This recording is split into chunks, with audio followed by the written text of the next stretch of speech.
Donc, du coup, à un moment donné, ils vont à la table de billard. Et quand ils vont à la table de billard, elle voit son mari passer la main dans le dos de son ami.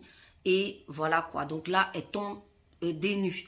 Et bien avant ça, sa copine, elle lui avait dit un truc du genre, il y a un mec qui me tourne autour, mais il est occupé. Elle n'avait pas capté, tu vois. Elle n'avait pas capté que c'était son mari, mais en fait, la meuf, elle parlait de son mari. Donc, coucou, si tu viens d'arriver sur ma page, like, abonne-toi, partage, mets la vidéo en favori. Tu pourras en avoir besoin demain. Je suis là pour t'enlever le voile de tes yeux afin que tu ne commettes pas des erreurs dans ta vie. Je suis Steph, fondatrice de Beauty Booster Institute. On travaille qu'avec des plantes, créatrice de la marque Jungle Chi, tisane, minceur et ventre plat. Donc, si tu as 5, 10, 15, même 20 kilos à perdre et du ventre, viens me voir, je m'occupe de toi.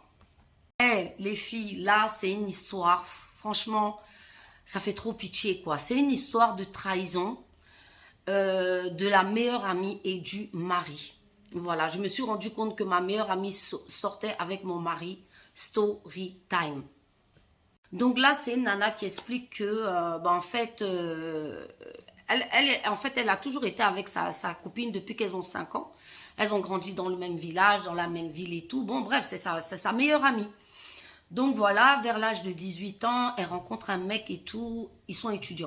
Donc elle adore le mec aussi l'adore. Enfin bref, une histoire idyllique.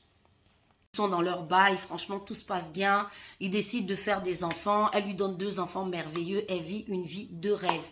Donc, pendant des années, voilà quoi. Donc, chaque fois qu'elle a des petits problèmes, elle parle à son amie. Bref, tu vois, elle a son mari, sa copine est là. Bon, tu vois, la vie parfaite.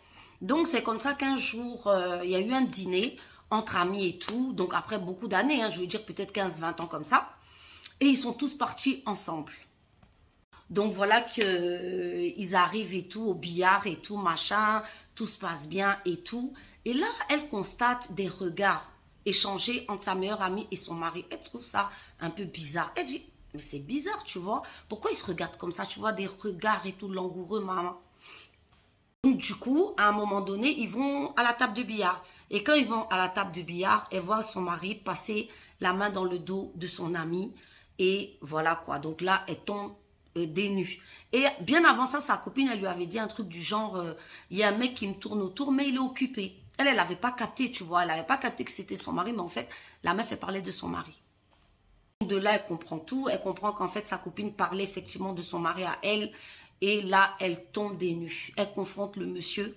Le monsieur, déjà, il n'est pas rentré de toute la nuit. Voilà, il s'est barré parce que voilà, il avait peur de la confrontation et tout. Du coup, voilà, il lui envoie des messages, il lui avoue tout. Voilà, qu'il ne sait pas ce qui s'est passé, que voilà, il est désolé. Elle aussi, elle parle avec sa meilleure amie qui lui dit que vraiment, elle est désolée. Donc voilà, la go, elle est dégoûtée, trahie, choquée, traumatisée. Donc là, elle reste de marbre, elle décide de ne pas pardonner à son homme. Donc, ils se séparent là-dessus. Et elle mettra des années à s'en remettre. Moi, j'ai vu son visage, franchement, défaite, tout ce que vous pouvez imaginer, quoi. Donc, la morale de cette histoire, c'est méfiez-vous de vos soi-disant meilleurs amis. Arrêtez d'aller leur raconter vos mogoulis, vos vies avec vos mecs, parce que voilà, après, ça leur donne envie de faire comme toi, tu vois, de goûter au truc aussi, tu vois. Puis la deuxième morale de l'histoire aussi, c'est la go, tu vois. C'est vrai que ça t'a choqué, ça t'a dégoûté, mais des années à s'en remettre. C'est vrai que les trahisons, ça fait mal. Mais vous savez, à part Dieu sur cette terre, on ne peut pas faire confiance à l'être humain. L'être humain est ce qu'il est. Moi, je vous dis, ne donnez jamais vos cœurs, ni à vos amis, ni à vos hommes. Gardez toujours une partie en vous, parce que la trahison, ça peut venir de tous les côtés. Famille, amis, mari, voilà quoi. Donc, préservez-vous, faites attention à vos amitiés. Ne laissez pas vos soi-disant amis rentrer comme ça dans vos vies de manière trop personnelle. Et clonez les téléphones. Voilà, encore un truc. Et franchement, ne vous laissez pas aller parce que on peut mourir de chagrin d'amour, hein, vous savez, la vie, tant qu'il fait jour, il peut encore se passer beaucoup de choses, beaucoup d'histoires. Pourquoi rester là à se morfondre, à être triste, à ne plus vouloir vivre à cause de ça? Donc, ma chérie, bon, tu t'en es remis aujourd'hui. Passe à autre chose. Et puis voilà, demain, essaie de moins faire confiance aux gens. Ciao.